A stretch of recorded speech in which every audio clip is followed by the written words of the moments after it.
Okay guys, so what I've done here is I've built something called a smoke generator. This is going to aid us whenever we are rescuing for help, say we're lost in the woods or something like that. We could build one of these, and the reason why you want to build a smoke generator instead of just piling a bunch of stuff on your fire is because a smoke generator will get the smoke up above the canopy. It takes advantage of what's called the Venturi effect, where it sucks air up from underneath and pushes the flame up towards the top. All I've done is built a tripod and a platform inside of that tripod, and then put a fire lay on the inside of here with some ready-made tinder.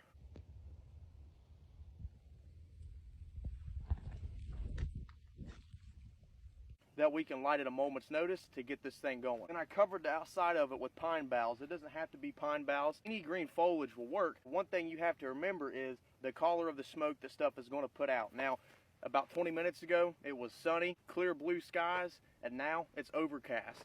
So if this puts off white smoke, it's not going to contrast good against the white sky. If it's cloudy, you'd really want some really dark black smoke. Really, black smoke's the best for it, period. And then on a clear, sunny day where it has nice blue skies, white smoke would be best. Search and rescue by air searches in grid patterns. So they're going to be going back and forth in a grid looking for you. You do have a little bit of time to light this, but when you light this, you want this thing to just put out a massive plume of smoke within about 3 minutes. You don't want this thing to get wet. So what we can do is, if it is going to rain, take a 55-gallon drum liner, which you should be carrying it inside of your kit anyways, because there's 100 million uses for it.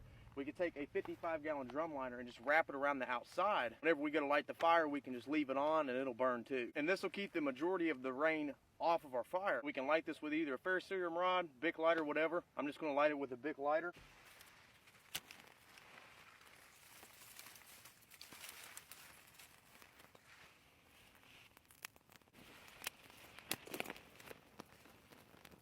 So once this thing starts to get going good, it'll start pumping out the smoke from the top.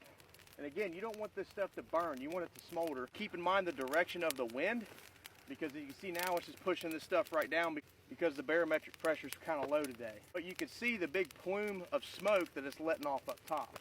And you can see this from a long way away.